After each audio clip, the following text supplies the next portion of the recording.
Reporter big breaking. Kannur മുൻ എ.ഡി.എം. നവീൻ ബാബുവിന്റെ ആത്മഹത്യയ്ക്ക് പിന്നാലെ ജില്ലാ കളക്ടറെ ബഹിഷ്കരിച്ച റവന്യൂ മന്ത്രി കെ രാജൻ.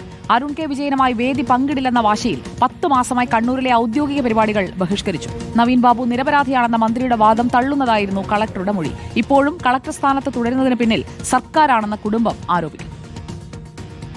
കളക്ടറെ മാറ്റിയാലേ കണ്ണൂർ ജില്ലയിലെ സർക്കാർ പരിപാടികളിൽ പങ്കെടുക്കുമെന്ന വാശിയിലാണ് റവന്യൂ മന്ത്രി കെ രാജൻ. 10 മാസമായി കണ്ണൂരിലെ ഔദ്യോഗിക പരിപാടികളിൽ മന്ത്രി പങ്കെടുക്കുന്നത് ഓൺലൈനിൽ മാത്രമാണ്. നവീൻ ബാബുവിനെ സംശയത്തിലാക്കുന്ന മൊഴിയാണ് ജില്ലാ കളക്ടർ അരുൺ കെ വിജയൻ അന്വേഷണ സംഘത്തിന് നൽകിയത്. ഇതോടെയാണ് മന്ത്രി കെ രാജൻ കളക്ടറെ ബഹിഷ്കരിച്ചത്. നവീൻ ബാബു മരണപ്പെട്ട 10ാമത്തെ ദിവസം 2024 ഒക്ടോബർ 24-ന് റവന്യൂ വകുപ്പിന്റെ 3 പരിപാടികൾ മന്ത്രി റദ്ദാക്കുകയും മുണ്ടേരി ഹയർ സെക്കൻഡറി സ്കൂളിലെ കളക്ടർ പങ്കെടുക്കാത്ത പരിപാടിയിൽ പങ്കെടുക്കുകയും ചെയ്തിരുന്നു. പക്ഷേ പിന്നീട് കണ്ണൂരിലെ ഒരു പരിപാടിയിലും മന്ത്രി നേരിട്ട് എത്തിയിട്ടില്ല. തുടക്കം മുതൽ പലവിധ സംശയങ്ങളിൽ പ്രതിസ്ഥാനത്തുള്ള ജില്ലാ കളക്ടറെ മാറ്റാത്തതിൽ നവീൻ ബാബുവിന്റെ കുടുംബത്തിനും കടുത്ത അസംതൃപ്തിയുണ്ട്. ഇവിടെ വൈരുദ്ധ്യം വന്നിരിക്കുന്നത് കളക്ടറുടെ മൊഴിയിലാണ്. ഈ പോസ്റ്റ്മോർട്ടം ഞങ്ങൾ ആദ്യ പോസ്റ്റ്മോർട്ടം അവിടെ നടത്തുന്നതിനകത്തുള്ള അസ്വാഭാവികത, ശരിയല്ലായ്മ സൂചിപ്പിച്ചതാണ്. തിടുക്കപ്പെട്ട് ഒരു പോസ്റ്റ്മോർട്ടം കൺക്ലൂഷനിലേക്ക് എത്തുമ്പോൾ ഇത് എവിടെയാണ് തുടക്കം തോന്നേണ്ടതിന്റെ ഇതിനകത്ത് കരുനീക്കങ്ങൾ നടന്നതല്ലേ? ഗുരുതര ആരോപണങ്ങളായിരുന്നു കണ്ണൂർ ജില്ലാ കളക്ടർക്കെതിരെ ഉയർന്നത്.